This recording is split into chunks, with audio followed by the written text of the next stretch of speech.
Hello everyone, Wolfie here. A few months ago I asked you what do you feel like playing the most, and the answers were overwhelmingly pointing towards the Wrath of the Lich King Classic. I feel you on this one, and I decided to start making some Wrath of the Lich King content in preparation for WotLK Classic announcement.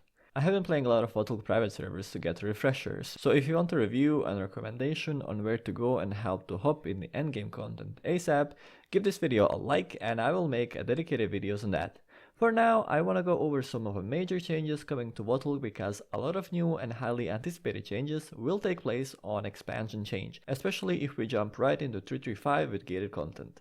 Honestly, a fresh WotLK Classic #no changes is a wet dream of any WoW player out there. Even Final Fantasy players will reconsider and come back to WotLK for that. Anyway, on to the changes. I will try to list all the most important ones, but if I do miss some, feel free to remind me in the comment section.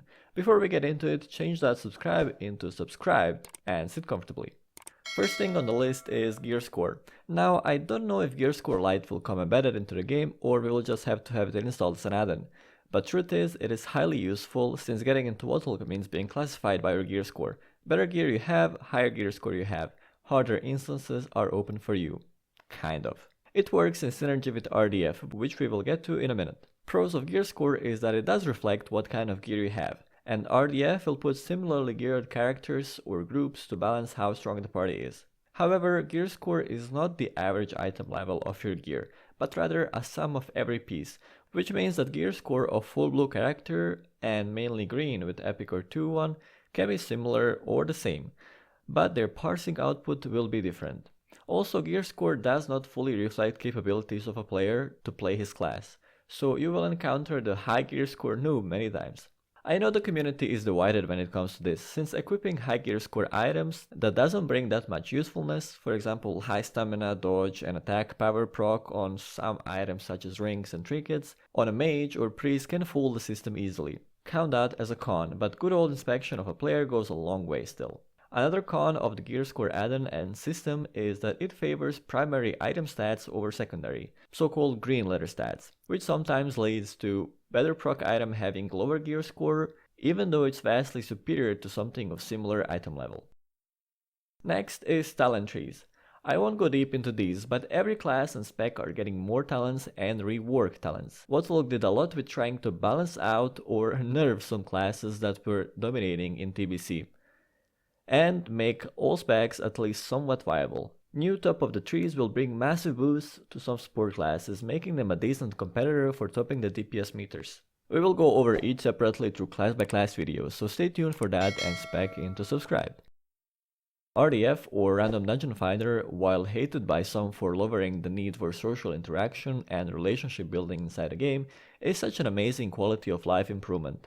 Looking for a group will get its spam decreased by a lot. Surely you can still make a party and walk through the instance portal, but being teleported in and out of the dungeon without having to move from your farming spot is brilliant.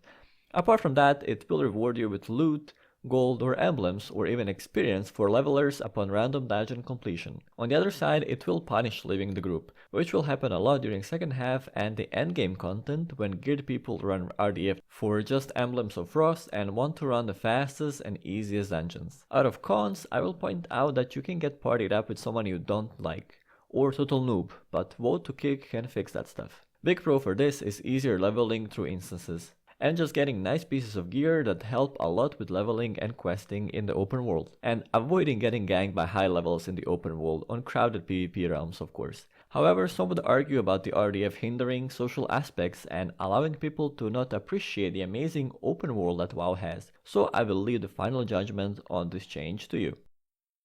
Professions are getting new levels, points, crafts, and different type of crafter specific benefits. Just like in TBC you had the ring enchants or jewel crafters extra strong gems, now every profession is getting something that you can leverage. Professions are no longer 100% needed for raiding as they do not craft some BOP-BiS items such as Spellstrike set was for tier 4 in TBC, but still most of the time you will see main characters running with jewel crafting for jewel crafting specific gems and engineering for cloak and boots enchants and ton of other useful its and bits engineering offers. Farming professions, the skinning, mining and herbalism are getting benefits as well, increased critical chance, stamina and self-heal for non-healer class respectively. On top of all of that, we are getting a whole new profession, which is inscription, used mainly for glyphs, but with some other uses as well.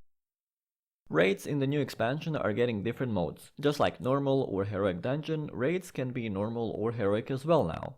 On top of that, the game followed the tradition and continued to decrease the number of players needed to run an instance. From 40-man raids in vanilla, now you can run normal or heroic raids with either 10 or 25 men. Difficulty goes from normal 10 man over heroic 10 to normal 25 man, and hardest mode will be heroic 25 man. Differences will be in HP, damage amounts, some mechanics being either harder or not exist in a lower difficulty setting, and lastly, of course, loot will be weaker or same with weaker stats. That is also gonna get covered in depth in my future videos when we get to talk the tactics.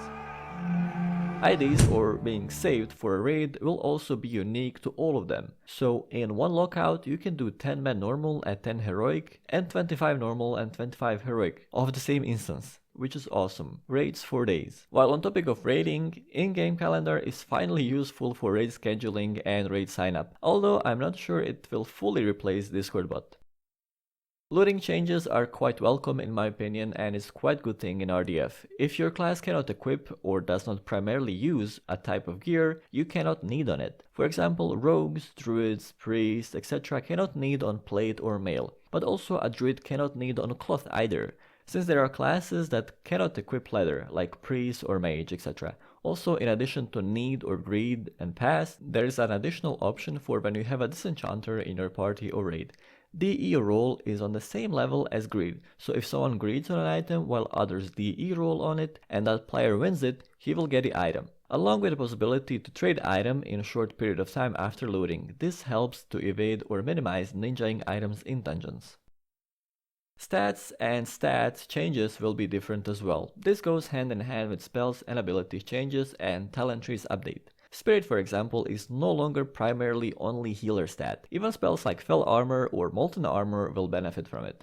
So there will be a situation where an Affliction Lock and a Rescue Druid will compete on the same item, since there is no longer a distinct difference between healer and caster gear. Healing power and spell power are now simply spell power, and the only way to differentiate it easily is that in majority of cases, healing gear will have mana per 5 on it. Armor penetration will no longer be in abundance on certain items. Even items from TBC will get a squash and change to no longer be as strong. Looking at you, leggings and gloves of the immortal.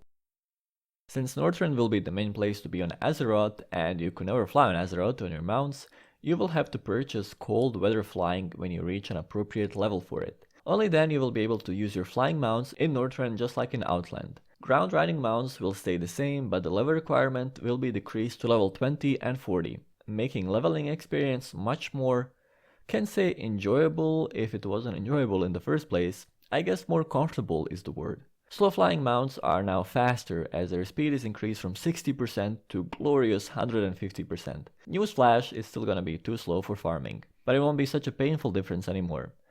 Additional quality of life to riding is that no longer dismounts you when you enter water, and it goes hand in hand with multi-seat mounts that will eventually be available. The achievement system is an interesting addition to the game. It doesn't give you anything in particular except some more unique mounts, pets and titles, but it does give you a satisfaction and something to chase while you're having nothing to do, which is the current biggest issue in TBC Classic. While waiting for the next phase or tier of content, you don't play as much and you just raid log. Beat on items or just buy them in GDKP runs, and then you are gated, being BiS, having nothing to do. Achievements and achievement points will be a great game inside a game, and I'm sure there will be macho players stroking their egos comparing achievements with one another. Dual-Spec, I don't even have to talk about it, what it is and how many good sides it's bringing. In TBC there are a few classes that could use it in PvE, but in case of players that wants to play PvP as well, respecking can be annoying and pricey for some. Now in WotLK, updated classes offer a lot more viable choices in terms of specs, and having a Dual-Spec will be much needed. In the case of some classes now, even Dual-Spec will not be enough. The currency tab is a great addition that saves a lot of backspace. Emblems, badges, PG marks, some tokens and anything similar will now be separated as non-physical items and will show up there instead of bags. Same goes for the mount and the pet tab. Mounts in Wrath of the Lich King are more a spell you can learn from mount items. You can have 100+ mounts in the endgame if you farm them for achievements, so having them use your backspace would limit you a lot. There's even a macro that gives you a random mount to ride or fly from your collection. Very cool. That Knight class, as first hero class available after you reach a level 55 on one of your characters on your account. It's one of the reasons I believe they will do it fresh, but who knows. I would suggest everyone to create a DK, since DK starting zone and campaign quests only available to DKs are really worth it. Getting to know why DKs joined Horde and Alliance after ditching the Lich King and why Nax is not there anymore. Anyway, DKs are machines for PvE and especially PvP. Speaking of PvP, PvP will get some love as well, new battlegrounds and PvP items of course, but there is something even better. For arena players there is finally Arena Flask, though alchemy specific. I'm not much of a PvPer as you know, so if I forget something remind me in the comments. Notable mention is Winter Grasp, a new PvP zone that holds a big PvP battle every 2.5 hours. It's not just a battleground though, but rather a crossover of PvP and PvE kind of. On top of the battle for Winter Grasp, the vehicle and destroyable structures, there's also the gem of the Vault of Archon raid. Boss, or bosses later on, will drop a current highest tier items and equivalent PvP pieces as well. Ability to enter the raid will depend on if your faction currently controls the Winter Grasp fortress. It is very interesting and entertaining concept that encourages both PvP and PvE players to win Winter Grasp and gain entry to the raid. Also, Winter Grasp is an honor mine where you farm a ton of honor and or honorable kills. More about it in some future videos, if I decide to cover PvP, which I honestly might since WotLK PvP is far more enjoyable from yellow and blue you can see in TBC. Glyphs, as previously mentioned, are a product of inscription. It boosts some aspects of your spec, sometimes with a slight drawback which can be overlooked, since main gain is huge.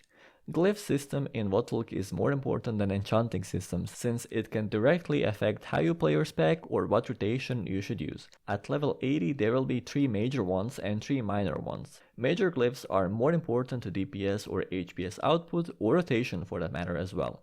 Minor glyphs are more of quality of life in most of the cases, like not needing regions for your buffing spells anymore and similar. Tons of different glyphs will allow you to customize your character to your playing style as well, but there will be some set in stones to get in order to parse high and just do better. I will go over them in depth in class by class videos. Map and world changes. Apart from the obvious entire continent on the north part of your map, there are some additions to major cities. Orgrimmar and Thunder Bluff are now connected with Zeppelin line on the west tower in front of Orgrimmar. From there goes Zeppelin to Northrend as well, the Borean Tundra to be exact, and where the majority of leveling players will be. Also in front of the ruins of Lordaeron, at top of Undercity, there will be another tower with Zeppelin that goes directly to Howling Fjords, which is also starting area for fresh level 70 or 68s. Alliance will have their equivalents of shipyards in Borean Tundra and of course the one long expected Stormwind Harbor. BarberShops are added, allowing way more customization to your character's appearance, new hairstyle options that are not available in the character creation screen, and of course granting an achievement. Reputation grinding is made a lot easier for the basic WotLK reputations due to tabards, which you can buy from factions when you reach the least friendly level of reputation. This way you can grind reputation just by clearing dungeons. Healing, tanking and DPSing is balanced in Wrath. Majority of healers now have a wider arsenal of abilities that allow them to be more efficient in their own role. Same goes with tanking. With the addition of Death Knight as a tank, all 3 other specs are balanced out with higher threat and damage output and AoE versus single target threat. DPS classes were given abilities that scale a lot with content, but also everyone has some kind of AoE ability now. Most notably rogues and shadow priests, which no longer have to rely on long blade flurry cooldown or multi-dotting. But more about it in class specific videos of course. Another quality of life feature is that herbing, skinning and mining cast time are a lot shorter, and mining a node does not require several casts. Heirlooms are finally introduced for alcoholic players, which honestly many players will become in Wrath of the Lich King, since playing a one class and one spec only is a disgrace. Trying out and actually realizing that other specs are the same amount of fun, or maybe even more fun, will be a revelation of its own. This happened to me when I started playing a Protection Paladin after Rogue and Affliction Warlock. Anyway, being able to buy a gear that scales with the level and set into your low level alt made solo leveling alt way faster, easier and enjoyable. Attunements are removed in Wrath of the Lich King. There are certain bosses that require a key, but that's nothing hard to get. Speaking of raids, Onyxia and Naxxramas are back, which will be a huge plus and attraction for some classic vanilla players, but annoyance for others who like the challenge of original Nax, as the WotLK Nax is an entry-level raid and is rather easy in comparison to its vanilla counterpart. Raid-wide buffs are a thing in WotLK as well, talking about Marks of the Wild, Spirit or Fortitude, Intellect, Boomy and Paladin Aura, Shaman Totems, Bloodlust and Heroism, etc. Speaking of the last two, they will now give a raid-wide Sated debuff, making the Shaman rotation in groups a thing of the past, by the way. Sadly for Paladin, they do still need a ton of symbols and pally power to buff each class separately.